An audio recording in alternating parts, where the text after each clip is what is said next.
My name is Moreau, and I'm a member of the Cambodia Ireland Changemaker Network, a group of people in Ireland and Cambodia who work in a mutually beneficial way to enhance education.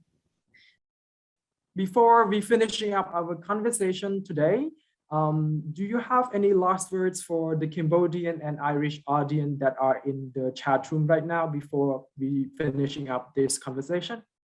Yes, I think that my experience over those 5 years when I was coming and going a lot, the Irish are remarkably trusted. Irish are a remarkably trusted nation in the Third World. Why? Because of their own colonial experience, because to an extent, I have to say, because of the extraordinary performance of nuns and priests throughout the world. It is quite amazing how those memories are still held very, very dear in developing countries. So there is a commonality of experience, if you like, which I think is very important, and a trust. I would love to see Ireland build on that trust. Whoever did this paper, it's really an excellent paper.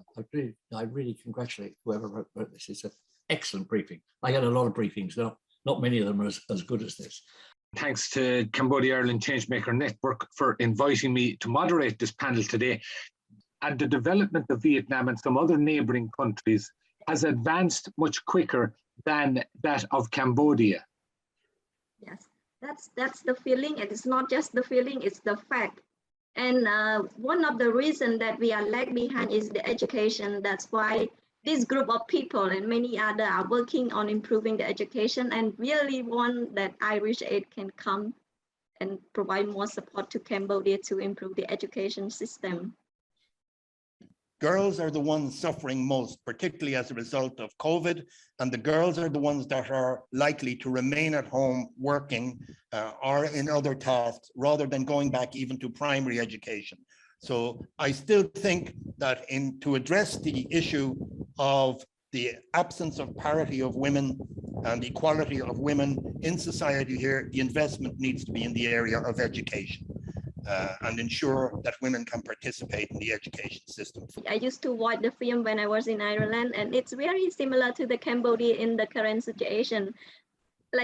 And Ireland has made it so far, even though Cambodia cannot make it fast, but we still has hope that we can make it someday.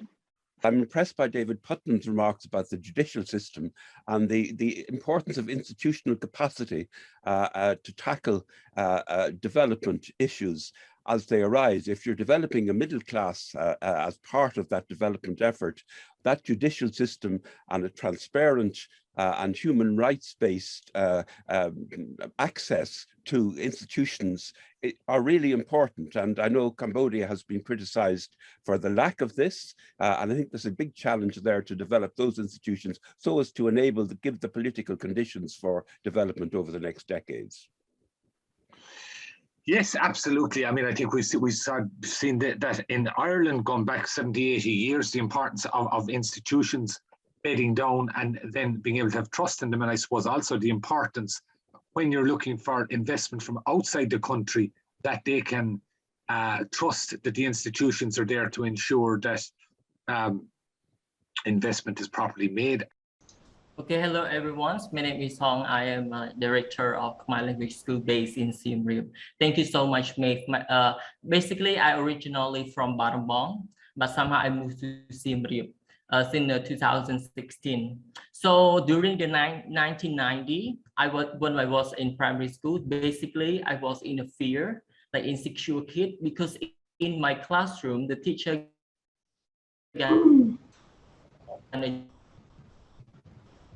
you stick, give them the wrong. I was fearful in the classroom, and it was terrible experience. And later on in 2020, when I goes to high school, in the class, you just copy the teacher, what the teacher wrote on the board, pages to pages without explanation.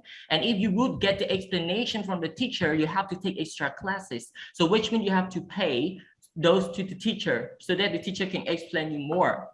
And to me, I'm ready to give up in high school, but somehow, luckily, my older sister got a job as the English teacher. This is how she can support my study and support the family. So in deep down in my heart, I know that she would go further at university, but she couldn't. She gave up her dream and give it to me. So I vow myself that I have to graduate university for fulfill my sister's dream. So I graduate my bachelor degree in 2014 of the English literature. And I'm very proud what she did to me, and I can do this so far. And then somehow when I graduate university, I become a Khmer tutor full time. And in that time, not many foreigners in Cambodia. So for me, I would look for a greater opportunity. So I see in Siem Reap province, it's a tourist place that many foreigners living there, and they need lots of help, especially learning the language and the culture. So I decided to move to Siem Reap 2016, and then I start my school 2017. So far our school has been 4 years already. And I'm so proud of our teacher, and I'm so happy to be with my student journey in Cambodia. Thanks, Hong. And I've spoken to so many Cambodians who would echo what you've said about, maybe being in fear in their classrooms when they were younger. And also, I think a very common experience for many young Cambodians is having to pay extra to get the tuition that they need. That should be a basic, if you like. Just before my next question, or moving on to talking about COVID, the work you're doing in teaching Westerners Khmer, that's such important work. Can you talk to us a little bit about why that is so important to you, that when people come to visit your country, that they learn the language? I think for me, language is the kind of open door, to get to know someone. And also it's how people build relationship to each other. I will not understand you. I will not be your friend. I cannot get into your world without the language. So the language is kind of the key. That's why for me, the language is very important to have foreigner to understand us. Maybe some foreigner, they do not understand the culture. Sometimes they move to Cambodia, they have no idea what's going on. Sometimes they're frustrated, they don't know what to do. But because of the language, it's calm them. And also about the culture, they kind of understand us better. So they can know why we behave this way and what is the reason. So that's why for me, it's very, very important to teach the foreigner about my language and my culture. Absolutely, and there's a basic respect to it too, isn't there? A reciprocal respect between the people of different nations in learning the language, or trying to learn the language, as it is for some of us.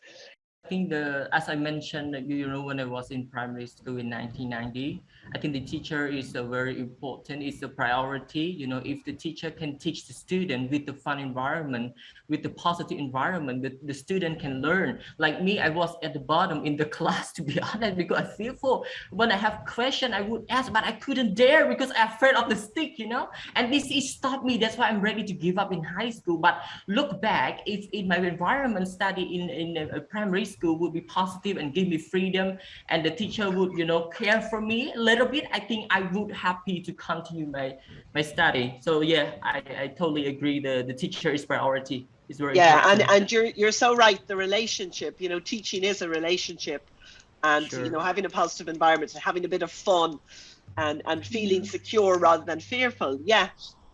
Well, I would say, and it seems obvious, but I actually didn't believe it till I tried it myself. So I joined the Vaginal Monlogues in 2018 as an actress. I was forced into it by a friend who insisted I'd have a good time. I did not believe her.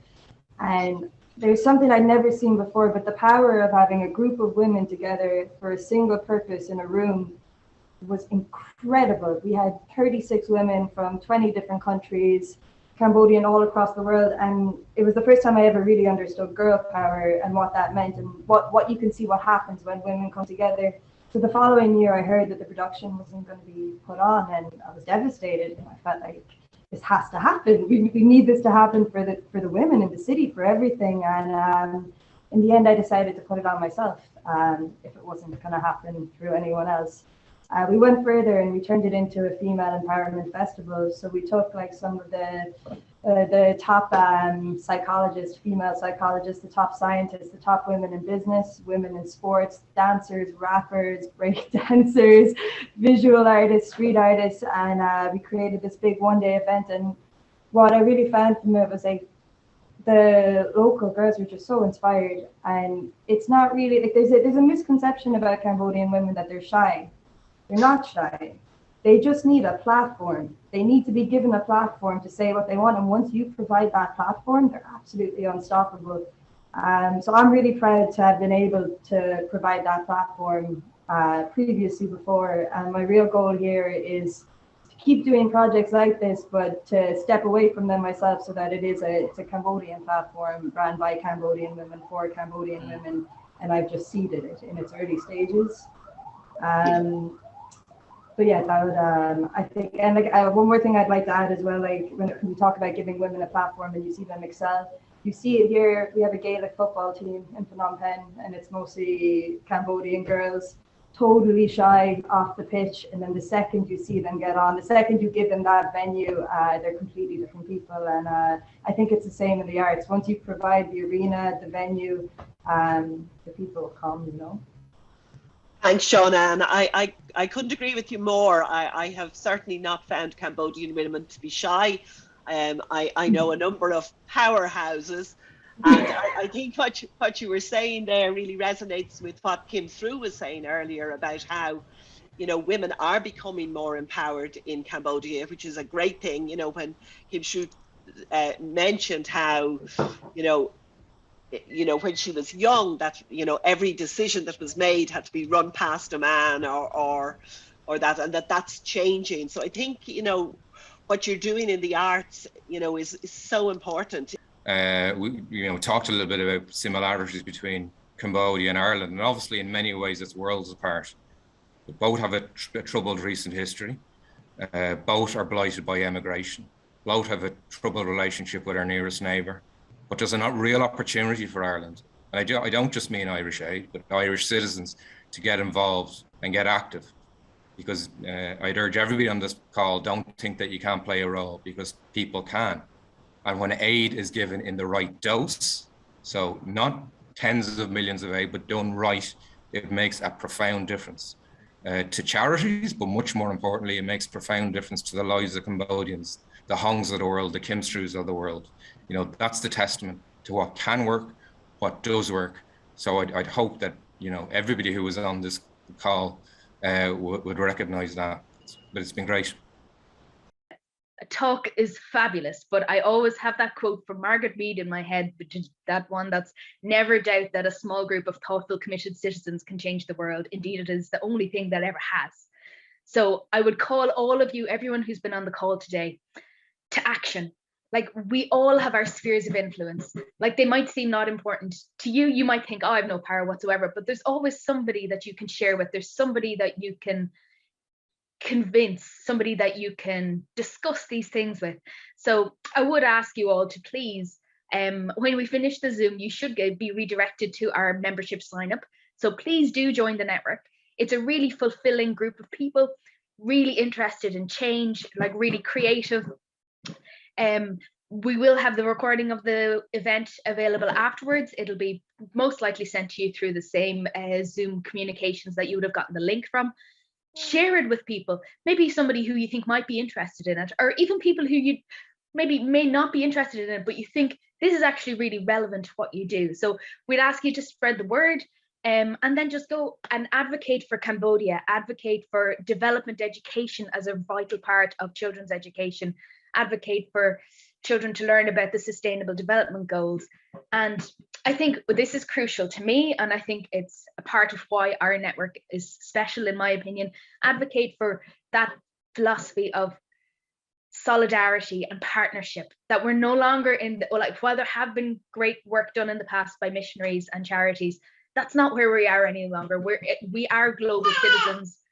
We are in partnership together. So it's with that sense of shared understanding, a shared world, that we build this partnership and we help those who need to be helped, and we learn from each other in a, I suppose, a really positive philosophical way. Right, right. So yeah, that's my tuppence. So thanks very much, Mary. I'll